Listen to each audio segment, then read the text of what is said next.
கடந்த வாரத்தில் என்ன செய்தின்னு யாருக்காவது ஞாபகம் இருக்குங்களா?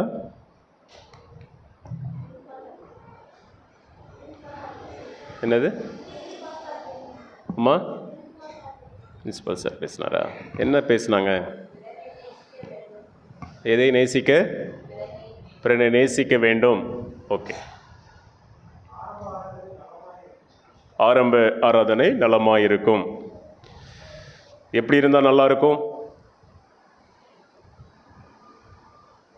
பைபிள் படிக்காமல் இருந்தால் நலமாயிருக்கும். சபைக்கு வராமல் இருந்தால் நலமாயிருக்கும். சாப்பாடு சாப்பிடாமல் இருந்தால் நலமாயிருக்கும். இப்படியா? என்ன நலமாயிருக்கும்னு சொல்லி கற்றுக்கிட்டீங்க? சீக்கிரம். சரி, ஓகே. கோவத்தில் இருக்கீங்கன்னு நினைக்கிறேன் வாலிப பசங்கள்லாம். ஓகே, சரி, யூடியூப்பில் போய் பாருங்கள். சரியா? ஆண்டவர் பெரியவர். இன்றைக்கி ரொம்ப முக்கியமான நாள். வாலிபர்கள் தினமாக அனுசரிக்கிற இந்த ஓய்வு நாளும், இரண்டாவது பரலோகத்திலே ஒரு மகிழ்ச்சியை கொடுக்கிற ஒரு நாளாகவும் இருக்கிறது. 2 பேர் இந்த உண்மையான சத்தியத்திலே தங்களை ஒப்பு கொடுக்க முன் வந்திருக்கிறார்கள். ஆகையினாலே இந்த நாள் நமக்கு ஒரு விசேஷமான நாளாகவே அமைந்திருக்கிறது. அதற்காக ஆண்டவரை நான் ஸ்தோத்தரிக்கிறேன். 2 கொரிந்தியர் புஸ்தகம் 5ஆம் அதிகாரம் 17வது வசனத்தை யாராவது வாசிக்கலாம் வேகமாக. 2 கொரிந்தியர் 5:17. இப்படி இருக்க, ஒருவன் கிறிஸ்துவுக்குள் இருந்தால் புது சிருஷ்டியாயிருக்கிறான், பழையவைகள் ஒளிந்து போயின, எல்லாம் புதிதாயின. புது சிருஷ்டியாக இருக்கிறான். இப்படி இருக்க, ஒருவன் கிறிஸ்துவுக்குள் இருந்தால் அவன் எப்பொழுதுமே ஒரு புது சிருஷ்டியாக இருக்கிறான் என்று வேதம் சொல்கிறது. பழையவைகள் எல்லாம் ஒளிந்து போயின, எல்லாம் புதிதாக மாறினது. பண ஆசை ஒளிந்து போனது, ஆடம்பரங்கள் ஒளிந்து போனது, கோப எரிச்சல்கள் ஒளிந்து போனது, பாவ பழக்க வழக்கம் ஒளிந்து போனது. இதெல்லாம் எல்லாம் ஒளிந்து போயின. ஏனென்றால் கிறிஸ்து எனக்குள் வந்து விட்டார். கிரைஸ்ட் நம்ம வாழ்க்கைக்குள்ள வந்தா எப்படி இருக்கும்? எப்படி இருக்கும்? குணங்கள்லாம் எப்படி இருக்கும்? அநேகருடைய வாழ்க்கையில கிறிஸ்து உள்ள இல்லாததுனால சாத்தானுடைய குணங்கள் எல்லாம் அப்படியே ரிப்ரசன்ட் ஆகிக்கிட்டு இருக்கு. பழையவைகள் எல்லாம் ஒளிந்து போயின என்று ஆண்டவர் இந்த இடத்துல எழுதி வைத்திருக்கிறார். நாம் எப்படி இருக்கிறோம், இருக்க வேண்டும், எப்படி இருப்போம் என்பதெல்லாம் முக்கியம் இல்லை. இப்ப எப்படி இருக்கின்றோம் என்பதுதான் முக்கியம். நாளைக்கு நடப்பது இன்னதென்று தெரியாதே.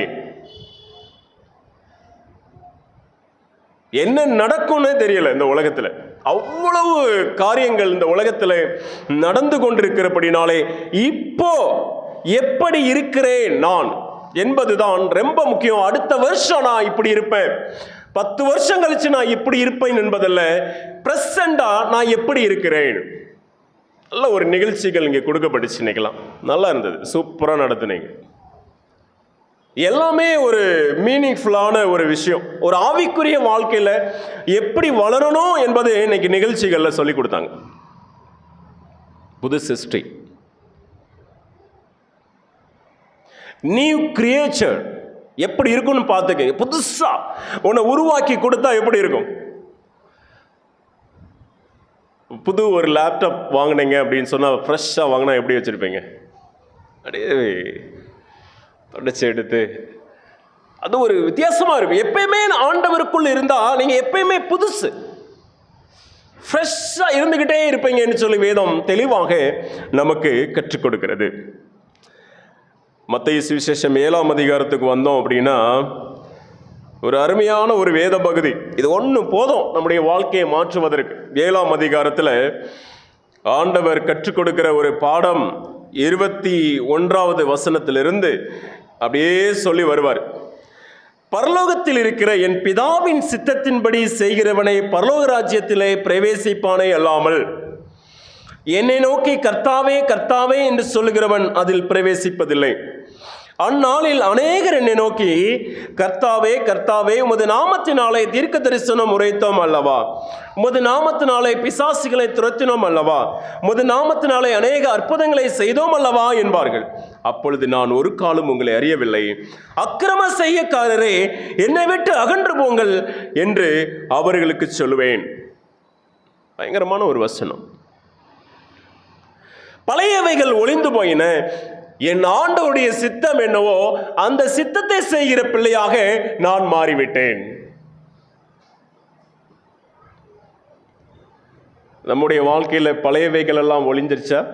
ஜென்ம சுபாவம் என்று சொல்வார்கள். ஜென்ம சுபாவம் என்னைக்கு ஒளிந்து போகிறதோ அன்னைக்கு ஆவிக்குரிய சரீரம், ஆவிக்குரிய வாழ்க்கை, ஆவிக்குரிய ஒரு மனுஷன் நமக்குள்ளாக எழும்ப ஆரம்பிச்சிருவோம். ஜென்ம சுபாவம் என்பது சொல்லுவாங்க என்ன தெரியுங்களா, அப்பா போலயே இருக்கிறான் அப்பாவன் அப்படின்வாங்க, அம்மா போலயே இருக்கான் அப்படின்வாங்க, உருவத்திலையும் சரி குணத்திலையும் சரி. கேட்டிங்களா? இதுதான் ஜென்ம சுபாவம். குழந்தை இருக்கு அப்படின்னா அது அழ சொல்லி கொடுத்தது யாரு? கோபப்பட சொன்னது யாரு? ஜென்ம சுபாவம் அப்படி இருக்கிறது. அந்த சுபாவத்தை வளர்த்து கொண்டே இருக்கக்கூடாது. என்னைக்கு இயேசு கிறிஸ்து உள்ளே வருகிறாரோ, இருதயத்துக்குள் வருகிறாரோ, அன்னைக்கு ஒரு மனுஷன் புது சிருஷ்டியாக மாறுகிறான், ஒரு குறையில்லாத ஒரு மனிதனாக மாறுகிறான் என்று வேதத்தில் நம்ம தெளிவாக பார்த்து கொண்டிருக்கிறோம். எபேசியர் 4:23 பார்த்தீங்கன்னா சொல்லுவாங்க, புதிய மனுஷனை. எபேசியர் 4:23 வாசிங்க.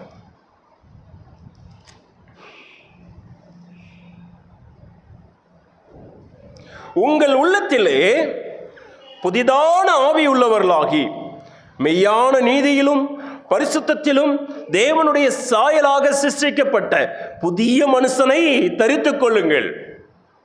புதிய மனுஷனை நாம் தரித்து கொள்ள வேண்டும். நீதியிலும் பரிசுத்தத்திலும் தேவனுடைய சாயலாக சிருஷ்டிக்கப்பட்ட அதே புதிய மனுஷன், அதை தரித்து கொள்ள வேண்டும் என்று ஆண்டவர் சொல். அதான் தேவ சித்தத்தை முழுமையாக செய்கிற ஒரு புது சிருஷ்டி. ஆதாம் ஏவாள ஆண்டவர் புதுசா சிருஷ்டித்து வைத்திருந்தார். எத்தனை வருஷம் கழிச்சு சோதனைக்குள்ள போனாங்கன்னு நமக்கு தெரியாது, என்னென்னமோ சொல்றாங்க, அதெல்லாம் ஒரு பக்கம் இருக்கட்டும். ஒரு குறையில்லாதபடிக்கு பூரணமாக ஏதேன் தோட்டத்தில் வைத்திருந்தார். ஒரு குறையில்லை. இவன் அழிந்து போக வேண்டும் என்றோ மரித்து விட வேண்டும் என்றோ ஆண்டவர் அந்த மனுஷனை படைக்கவில்லை. அவனை ஒரு புது சிருஷ்டியாக படைத்திருந்தார். ஒரு பழுதும் இல்லை. தேவன் அவனோடு பேசிக் கொண்டிருந்தார். பாவத்தின் நிமித்தமாக அந்த சிருஷ்டி, அந்த அவனுடைய வாழ்க்கை ஜீவியம் உடைகிறது. அவனுடைய சந்ததியிலே கொலை நடக்கிறது, கோபம் பற்றி எரிகிறது. பாவத்துக்கு இடம் கொடுத்த அந்த நேரத்தில் ஆண்டவருடைய குணம் மாறி பிசாசனுடைய குணத்தை பிரதிபலிக்க ஆரம்பித்து விட்டார்கள். அன்பான தேவ பிள்ளைகளை, வேதம் சொல்லுகிறது, உங்கள் உள்ளத்திலே புதிதான ஆவி உள்ளவர்களாகி மெய்யான நீதியிலும் பரிசுத்தத்திலும் தேவனுடைய சாயலாக சிருஷ்டிக்கப்பட்ட புதிய மனுஷனை தரித்துக் கொள்ளுங்கள். நம்முடைய வாழ்க்கையில் புதிய மனுஷன் உருவாயாச்சா? இன்னைக்கு ஞானஸ்தானம் எடுக்க போகிறவர்களுக்கு மட்டும் இந்த செய்தி அல்ல, வாலிப பிள்ளைகளுக்கு மட்டும் இந்த செய்தி அல்ல, ஞானம் முழுக்க எடுத்த ஒவ்வொரு பிள்ளைகளுக்கும், இந்த ஆலயத்திலே கூடி வந்திருக்கிற ஒவ்வொருவருக்கும் கொடுக்கப்படுகிற செய்தி என்னவென்றால், இயேசு கிறிஸ்து நமக்குள் வந்து விட்டாரா? நமக்குள்ள ஒரு கேள்வி வேணும். அவர் வந்ததுனால தான் நான் சர்ச்சுக்கு வந்திருக்கிறேன். சர்ச்சுக்கு எல்லாரும் வரலாங்க. சர்ச்சுக்கு வந்தவங்கலாம் கிறிஸ்துவுக்குள் இருக்கிறார்கள் என்று எப்படி உங்களுக்கு தெரியும்? அன்பான தேவனுடைய பிள்ளைகளை, புது சிருஷ்டியாக மாற வேண்டும். பழையவைகள் எல்லாம் ஒளிந்திருக்க வேண்டும். பழசு அப்படின்னு சொன்னா நான் ஒரு சில காரியங்களை நோட் பண்ணி பார்த்தேன். என்னடா பழசு அப்படின்னு சொல்கிறாங்க அப்படின்னா, 1 பேதுரு 2ஆம் அதிகாரம் 10வது வசனத்தில் பேதுரு சொல்கிறாரு பாருங்களேன், எதெல்லாம் பழசாக இருந்திருக்கும் அப்படின்றத பேதுரு விளக்கம் கொடுக்கிறார். 1 பேதுரு 2:10. முன்னே நீங்கள் தேவனுடைய ஜனங்களாய் இருக்கவில்லை, இப்பொழுதோ அவருடைய ஜனங்களாய் இருக்கிறீர்கள். முன்னே நீங்கள் இரக்கம் பெறாதவர்களாய் இருந்தீர்கள், இப்பொழுதோ இரக்கம் பெற்றவர்களாய் இருக்கிறீர்கள். முன்னே நீங்கள் தேவனுடைய ஜனமாய் இல்லை, ஆகையினாலே பாவம் செய்தோம், குணமாற்றம் இல்லாதபடி வாழ்ந்தோம். இப்பொழுதோ தேவனுடைய பிள்ளைகளாக மாற்றப்பட்டிருக்கிறோம். அப்படியானால் நான் தேவனுடைய பிள்ளை என்று சொல்கிறேனே, தேவனுடைய குணலட்சணங்கள் என்னுடைய வாழ்க்கையில் இருக்கிறதா? யோசிக்கிறேன். நான் தேவனுடைய பிள்ளை தானே, அப்போ அவருடைய குணம் எனக்குள்ள இருக்கணுமே, பழையவைகள் எல்லாம் ஒளிந்திருக்க வேண்டுமே. ஞானஸ்நானம் எடுத்து 5 வருஷம் 10 வருஷம் 15 வருஷம் 20 வருஷம் ஆன நானும் நீங்களும் குணமாற்றம் அடைந்திருக்கிறோமா?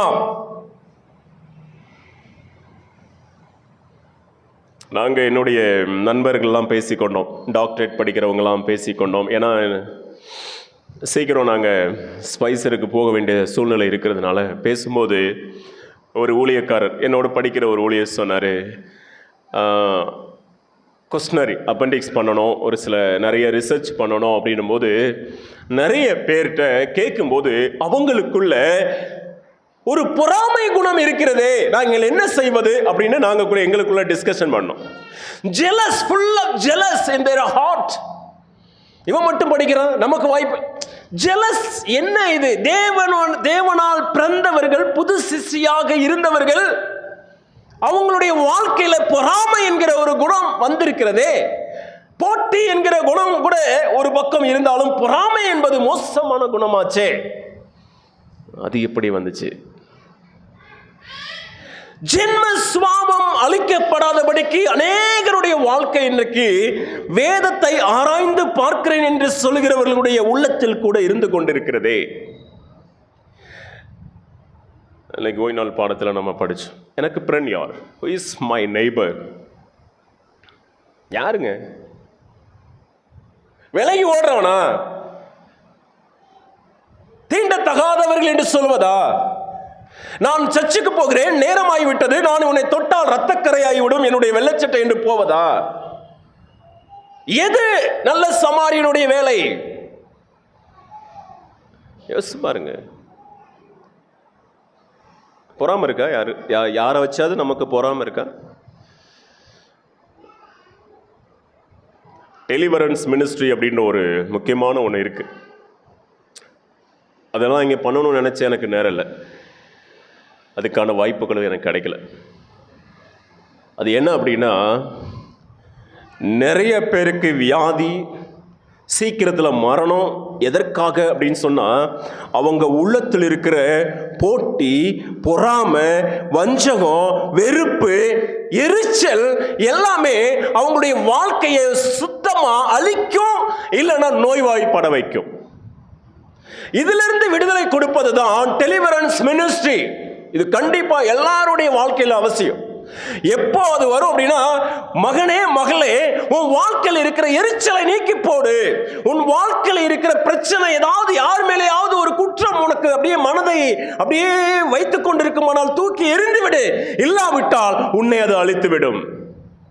இயேசு உன்னை அழைக்கிறார் என்கிற அந்த அழைப்பு தான் அந்த விடுதலையின் ஊழியம். பழைய மனுஷன் உள்ள இருக்கானா? மோசமானது.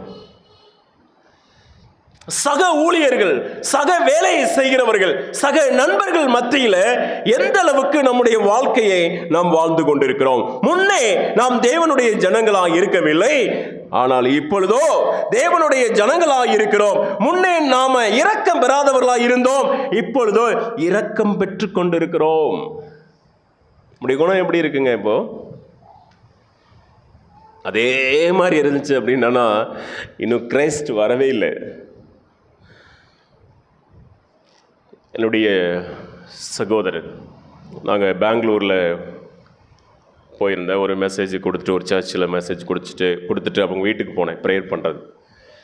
பாஸ்டர், பணம் இருந்தால் தானே ஊழியம் செய்ய முடியும் அப்படின்னு நான் நினச்சிட்டு இருந்தேன். ஆனால் இப்போ புரியுது, பணத்தை விட பரிசுத்த ஆவியானவர் இருந்தால் தான் ஊழியம் செய்ய முடியும்னு சொல்லி நினச்சேன் பாஸ்டர். அதனால தான் ஆண்டவருடைய ஊழியத்தை செய்யணும்னு ஆசையாக இருக்குது அப்படின்னு. பணமா பரிசுத்த ஆவியானவரா அப்படின்ற ஒரு கேள்வி அவனுக்குள்ள வரும்போது, பரிசுத்த ஆவியானவர் இருந்தாலே ஊழியம் சிறப்பாக நடக்கும். அதே போல என்னுடைய வாழ்க்கையில படிப்பு, பணம், பதவி, பட்டம் எதுவாக இருந்தாலும் பரிசுத்த ஆவியானவர் என் உள்ளத்துக்குள் இல்லாவிட்டால் என்னுடைய குணத்திலே மாற்றம் வருவதில்லை. புது சிருஷ்டியாக ஆண்டவர் வைத்திருக்கிறார் என்று சொன்னால் எண்ணங்கள் முழுவதுமாக புது சிருஷ்டியாகவே காணப்படும். 1 தீமோத்தேயு 1:13 பாருங்கள். வேகமாக நான் படிச்சுட்டு, இன்னைக்கு முக்கியமான ஆராதனை இருக்கிறதுனால நம்முடைய நேரத்துக்கு முடிக்க நான் முயற்சி பண்ணுறேன். சரிங்களா? நம்முடைய நேரத்துக்கு முடிக்க ட்ரை பண்ணுறேன். 1 தீமோத்தேயு 1:13 யாராவது வாசிங்க. முன்னே நான் தூசிக்கிறவனாகவும் துக்கப்படுகிறவனாகவும் கொடுமை செய்கிறவனுமாகவும் இருந்தேன். அப்படி இருந்தும் நான் அறியாமல் அவிசுவாசத்தினாலே அப்படி செய்தபடியினால் இரக்கம் பெற்றேன். முன்னே நான் தூசிக்கிறவன், துன்பப்படுத்துகிறவன், கொடுமை செய்கிறவன், எனக்கு நிறைய அந்த மாதிரி பிரச்சனை இருந்துச்சுங்க முன்னாடி. எங்களுடைய வாழ்க்கையெல்லாம் நான் ஒரு சர்ச்சில் வளர்ந்தது கிடையாது. சர்ச்சை நான் வளர்ந்த அந்த வாலிப வயசில் சர்ச்சு அப்படின்றது எனக்கு அவ்வளோவா இல்லை.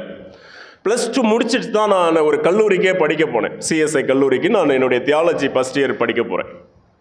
அப்போ தான் எனக்கு பைபிள், ஆண்டவர் அப்படின்ற உணர்வே எனக்கு கொஞ்சம் கொஞ்சமாக வர ஆரம்பிச்சு. ஆனால் இன்றைக்கு தூத்துக்குடியில் இருக்கிற வாலிப பிள்ளைகளுக்கு இது நமக்கு கிடைச்ச ஒரு வரப்பிரசாதம் போல. இந்த ஆலயம் தேவனுடைய வீடு அப்படின்ற ஒரு தலைப்புல சபைகளுக்கான ஆலோசனை ஒன்று எழுதப்பட்டிருக்கிறது. எலன் ஒயிட் அவர்கள் எழுதுறாங்க, தூரமாகவோ பக்கமாகவோ ஒரு ஆலயம் ஒன்று இருக்கும் என்று சொன்னால் நீங்கள் பாக்கியவான்கள் என்று எழுதியிருக்கிறாங்க. ஆச்சரியமா இருக்கும். நீங்க படிச்சு பார்க்கணும். கம்பல்சரி சபைக்கான ஆலோசனை அடுத்த வாரம் எடுக்கிறவங்க கூட ட்ரை பண்ணுங்க. முன்னே நான் தூசிக்கிறவன், துன்பப்படுத்துகிறவன், கொடுமை செய்கிறவனா இருந்தேன். ஆனாலும் நான் அறியாமல் செய்தேன்.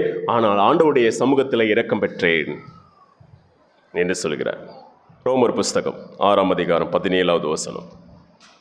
ரோமர் 6:17. இந்த ரோமர் ஞானஸ்தானம் எடுக்கிற பிள்ளைகளுக்கான ஒரு அதிகாரம். 1வது வசனத்திலிருந்து படிச்சீங்கன்னா, இன்னைக்கு 2 பேர் பாவத்துக்கு மரிக்க போறாங்க. சரிங்களா? 6ஆம் அதிகாரம் 17 வாசிங்க. முன்னே நீங்கள் பாவத்துக்கு அடிமைகளாய் இருந்தும் இப்பொழுது உங்களுக்கு ஒப்புவிக்கப்பட்ட உபதேச சட்டத்திற்கு நீங்கள் மனப்பூர்வமாய் கீழ்ப்படிந்ததினாலே தேவனுக்கு ஸ்தோத்திரம். முன்னே நீங்கள் பாவத்துக்கு அடிமையா இருந்தீங்க. இனிமேல் பாவத்துக்கு அடிமையா இருக்கலாமா? இருக்கக்கூடாது. நிறைய விஷயத்துல நம்ம அடிமைகளாக இருக்கிறோம்.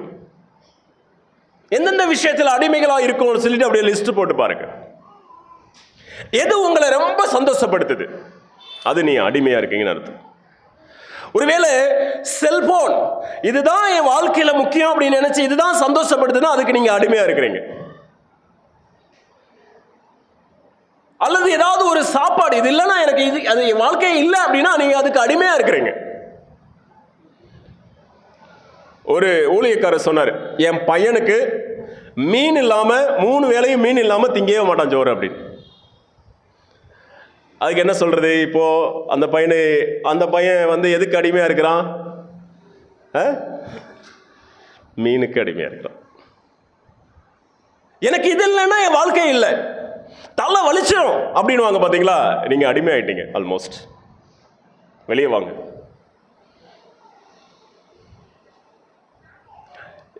நான் டீ குடிக்கல அப்படின்னா எனக்கு தலைவலிச்சிடும் அப்படின்னா நீ அடிமை, டீக்கு அடிமை. அநேக உலகத்தார் இருக்கிறாங்க, அவங்க பீடி குடிக்கல அப்படின்னா என்ன பண்ண மாட்டாங்க, அவங்க நிம்மதியா இருக்க மாட்டாங்க. ஏன்னா உலகத்தார்கள் அந்த ஒரு கெட்ட பழக்கத்தில் இருந்தாங்கன்னா கண்டினியூஸா செயின் ஸ்மோக்கர் இருப்பாங்க. அடிமைகள், அதெல்லாம் அடிமைகள். ஆண்டவர் சொல்றாரு வேத வசனத்தின் மூலமாக, முன்னே நீங்கள் பாவத்துக்கு அடிமைகளாக இருந்தும் இப்பொழுது உங்களுக்கு ஒப்புவிக்கப்பட்ட உபதேச சட்டத்துக்கு நீங்கள் மனப்பூர்வமாய் கீழ்ப்படிந்திருக்கிறீர்கள். அதற்காக ஆண்டவரை நான் ஸ்தோத்தரிக்கிறேன்.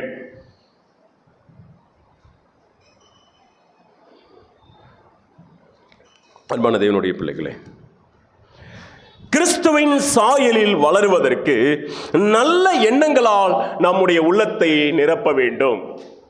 இப்போ யாராவது ஒருத்தவங்க உங்களை என்ன பண்ணுறாங்கன்னா, உங்களை கஷ்டப்படுத்துகிறாங்க, வார்த்தையினால் கஷ்டப்படுத்துகிறாங்கன்னு வைங்களேன், நோஸ் கட் பண்ணுறாங்கன்னு சொல்லுவாங்கள்ல, ஏதோ ஒன்று பண்ணி தலையை உடைக்கிறாங்க அப்படின்னா, அதையே நினச்சிக்கிட்டு இருந்தால் என்ன ஆகும்?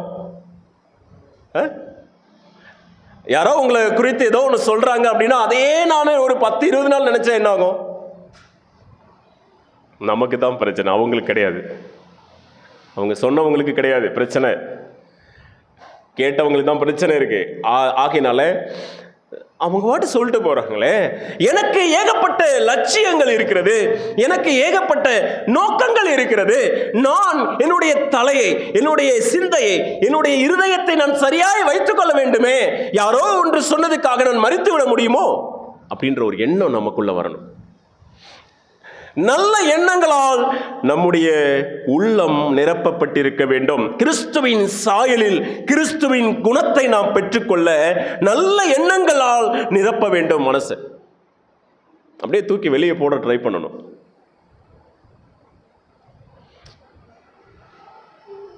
சாப்பாட்டில் கல் இருந்தால் என்ன பண்ணுவீங்க? அந்த கல் எடுத்து வீட்டில் சண்டை போடுவீங்களா? என்ன பண்ணுவோம்?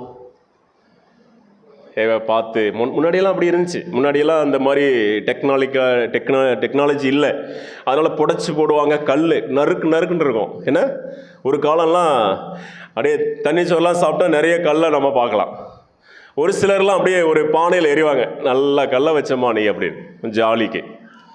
சரிங்களா? என்ன பண்ணுவோம்? முடி இருக்கோ அல்லது கல் இருக்கோ அல்லது ஏதாவது எறும்பு இருக்கோ அப்படின்னா என்ன பண்ணலாம்?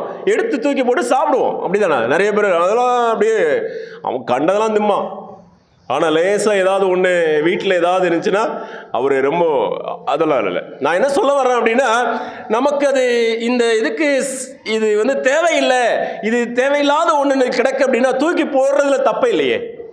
அதே போல என் மைண்டுக்கு ஏதாவது ஒரு தேவையில்லாத வார்த்தைகள் உள்ளே வருவது என்று சொன்னால் அதை தூக்கி வெளியே போட்டுட்டு ஆண்டவரை நோக்கி கூப்பிடுறதுல தப்பே இல்லையே. ஒன்று நல்ல எண்ணங்களால் நிரப்ப வேண்டும். வேத வசனங்களால் நம்முடைய உள்ளம் நிரப்பப்பட்டிருக்க வேண்டும். ஜெப ஆவியினாலே நம்முடைய உள்ளம் நிரப்பப்பட்டிருக்க வேண்டும். பரிசுத்த ஆவியானவராலும் நம்முடைய உள்ளம் நிரப்பப்பட்டிருக்க வேண்டும். 4 விஷயங்கள் நிரப்பப்பட்டிருந்துச்சுன்னு வைங்களேன், தீவட்டியில் எண்ணெய் ஊற்றி வைத்திருந்த புத்தியுள்ள சிறிகளை போல நம்முடைய வாழ்க்கை இருக்கும். எப்பயுமே நிரப்பி வச்சிருந்தாங்க. நல்ல எண்ணங்களால் நம்முடைய உள்ளம் நிரம்பி இருக்க வேண்டும். தேவையில்லாத யோசிக்க கூடாது. ஆண்டவர் கொன்றுவாரா, ஆண்டவர் பண்ணி நீங்க நினைக்கிறது எதுவுமே அங்கே நடக்க போறது கிடையாது. நீங்க ஆண்டவரோடு நெருங்கிறதுக்கு என்ன பண்ணணுமோ அதை தான் நம்ம பண்ணணும். அந்த வார்த்தைகளையே நீங்க எழுதி வச்சுக்கிட்டு இருந்தீங்க சுவரில், அந்த வார்த்தை உங்களை அழிச்சிடும். மற்றவங்க யார் கிண்டல் பண்ணாங்களோ அவங்க சந்தோஷப்படுவாங்க, நீங்கள் அழிஞ்சிட்டீங்கன்னா. நல்லா புரிஞ்சுக்கங்க, சரிங்களா? இயேசுவினுடைய வருகை சமீபமாக இருக்கிறபடினாலே தீவட்டியானது எண்ணெயானால் எப்பொழுதும் நிறைந்திருக்கிறதாய் காணப்பட வேண்டும். 2 கொரிந்தியர் 5:14 சொல்லுவார் பவுல். 2 கொரிந்தியர் 5:14 வாசிங்க.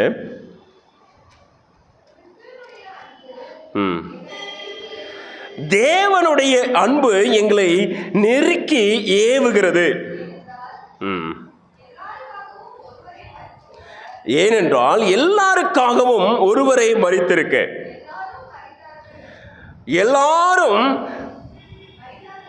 மரித்தார்கள் என்றும் பிழைத்திருக்கிறவர்களை நீ தங்களுக்கென்று பிழைத்திராமல் தங்களுக்காக மரித்து எழுந்தவர்க்கென்று பிழைத்திருக்கும்படி அவர் எல்லாருக்காகவும் மரித்தார் என்றும் நிதானிக்கிறோம். கிறிஸ்துவினுடைய அன்பு எங்களை நெருக்கி ஏவுகிறது.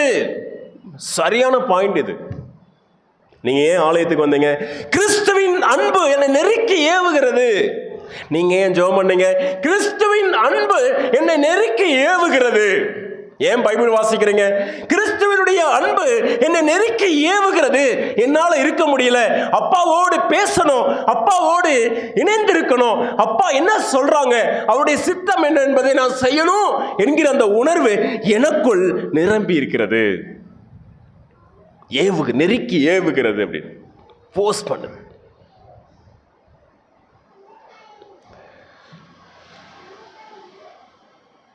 அன்பான தேவனுடைய பிள்ளைகளே, ரோமர் புஸ்தகத்துக்கு வாங்க.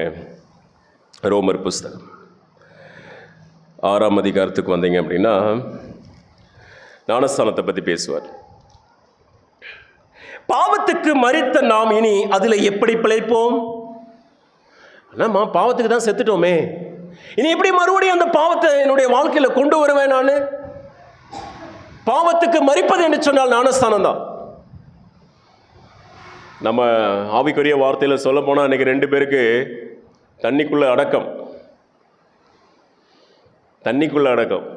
மண்ணுக்குள்ள அடக்கம்னா வெளியே வர முடியும். ஏசப்பா வந்த பிறகு தான் வர முடியும். தண்ணிக்குள்ள வச்சா அடக்கம் பண்ணா எப்படி ஒரு ஊழியக்காரன் தண்ணிக்குள் அடக்கம் செய்து எழுப்பி விடுகிறானோ, அதே போல தேவாதி தேவன் இயேசு கிறிஸ்து மண்ணுக்குள் ஒரு மனிதன் இருந்தாலும், நீதிமான் இருந்தாலும், பரிசுத்தவான் இருந்தாலும், இயேசு வரும்போது எழுப்பி விடுவார். அதுதான் முக்கியமான இந்த ஞானஸ்தானத்தினுடைய அடையாளம்.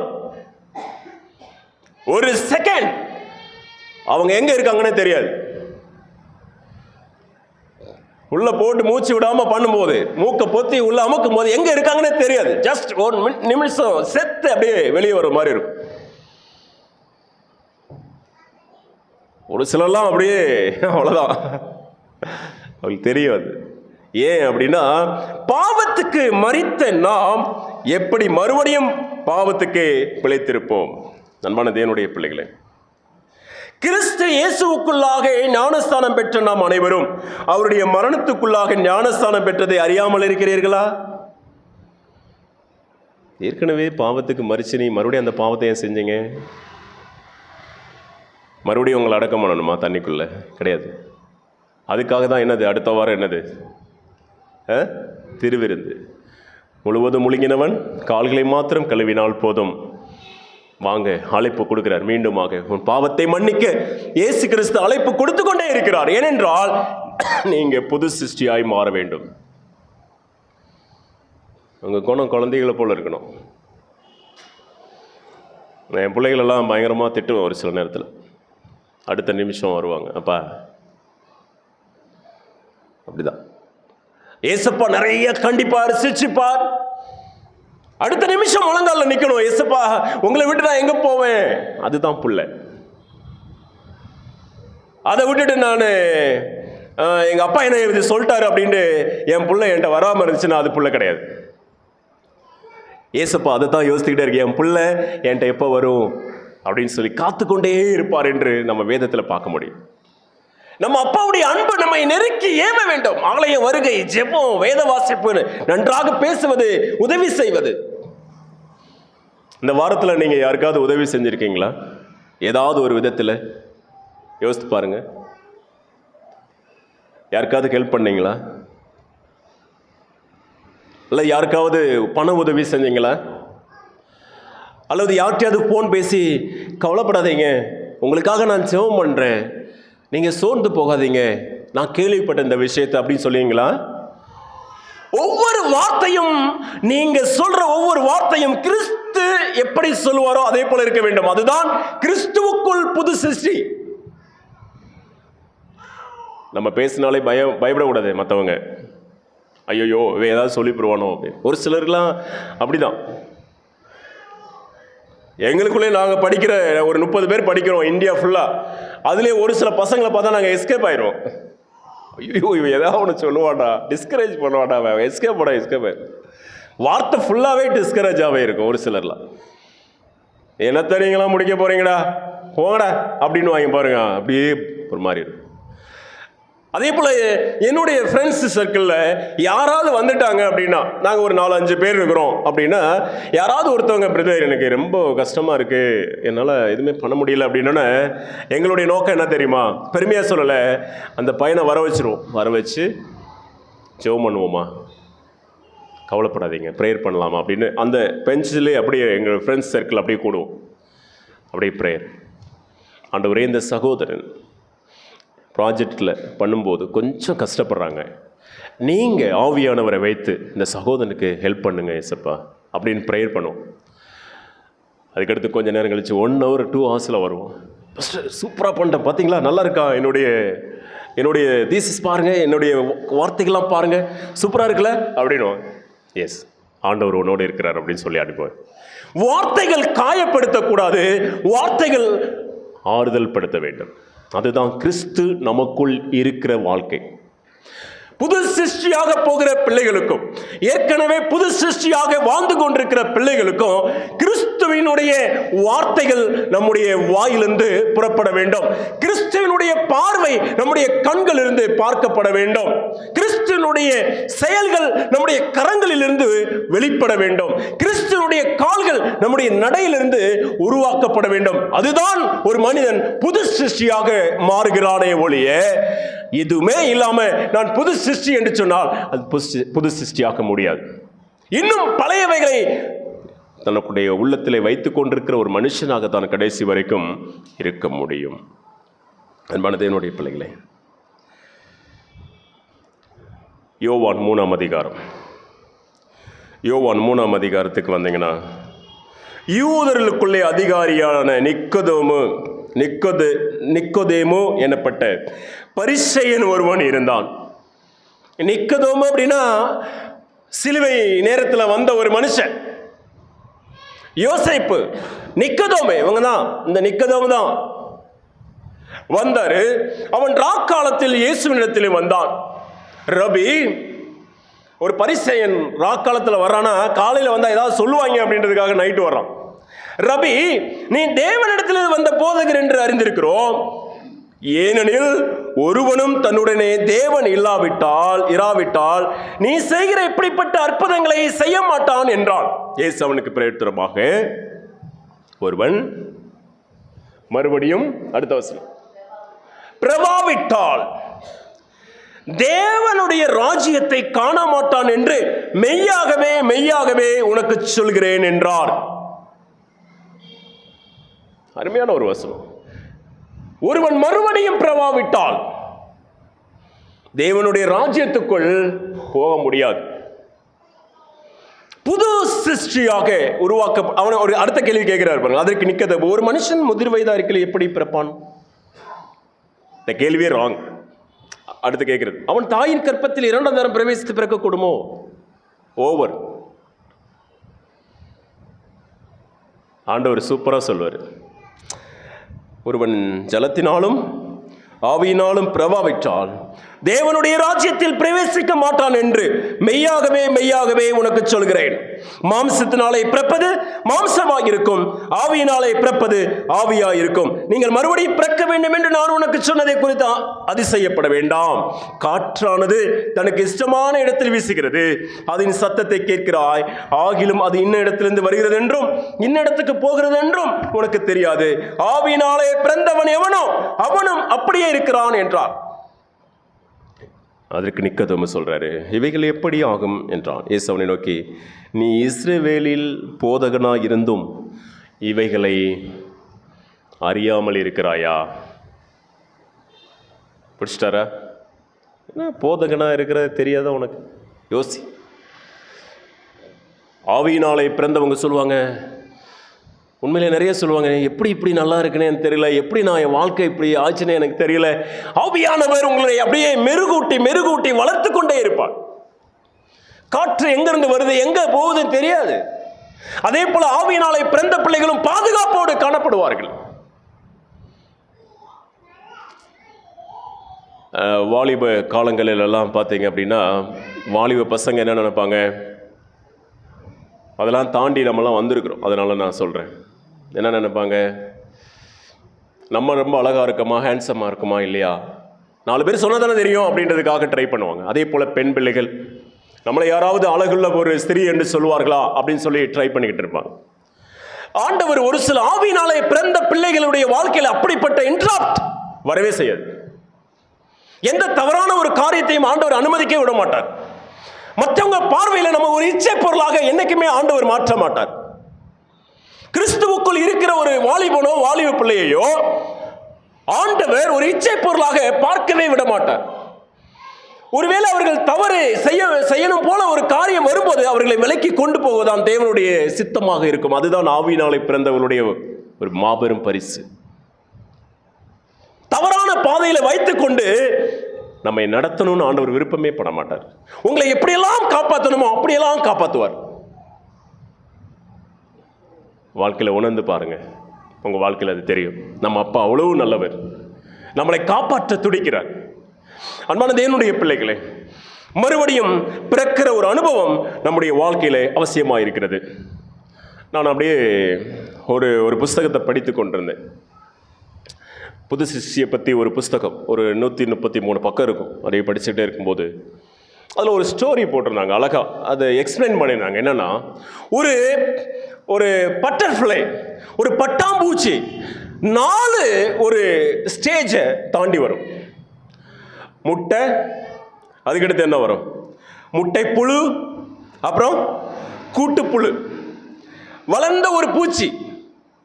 இந்த 4 ஸ்டேஜை அப்படியே தாண்டி வரும். தாண்டி வந்த பிறகுதான் ஒரு பட்டர்ஃப்ளையாக உருவாகும். மறுபடியும் பிறப்பது என்பது ஒரு முட்டை போன்று ஒரு தாயின் கருவில் வளர்கிற ஒரு கரு. ஞானஸ்தானம் எடுக்கிற ஒரு வாழ்க்கை அதுதான். இன்னைக்குதான் உருவாகுது ஒரு கரு.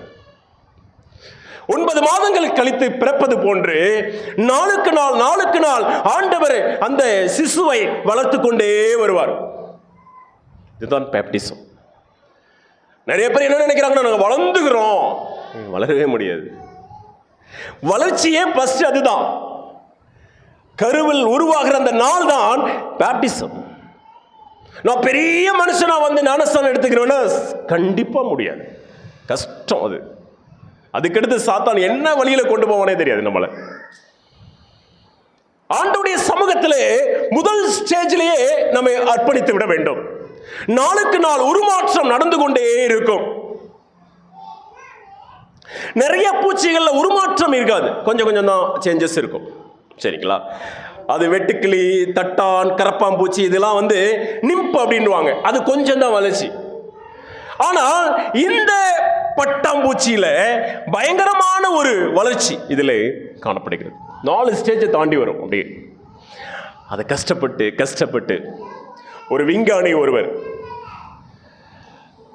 பட்டர்ஃப்ளை எப்படி பறந்து வரப்போகுது, அது அந்த கூட்டிலிருந்து எப்படி வருதுன்றத அப்படியே ஆராய்ச்சிக்குள்ள வச்சிருந்தார்.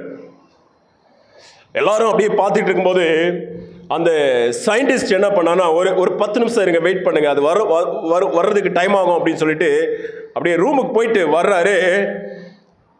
ஒருத்தன் இவ்வளவு கஷ்டப்படுதே அப்படின்னு சொல்லி பிச்சு போட்டான். அது ஒரு மாதிரி அப்படியே ரொம்ப வியாதிப்பட்டது மாதிரி அப்படியே கிடக்கு. உடனே அவர் வந்தார், விஞ்ஞானி, என்னடா பண்ணீங்க? உடனே அவன் சொன்னான், சாரி சார், அது ரொம்ப கஷ்டப்பட்டுச்சு, அதனால நான் அப்படியே பிச்சு விட்டேன். தப்பு பண்ணிட்ட நீ. அது கஷ்டம்தான் படும்.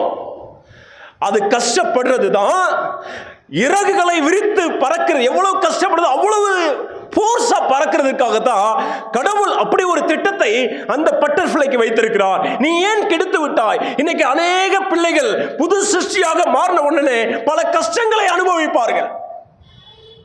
ஏனென்றால் இந்த உலகத்திலே சிறகுகளை அடைத்து பறப்பதற்காக பல கஷ்டங்களை அவர்கள் அனுபவித்து தான் ஆக வேண்டும்.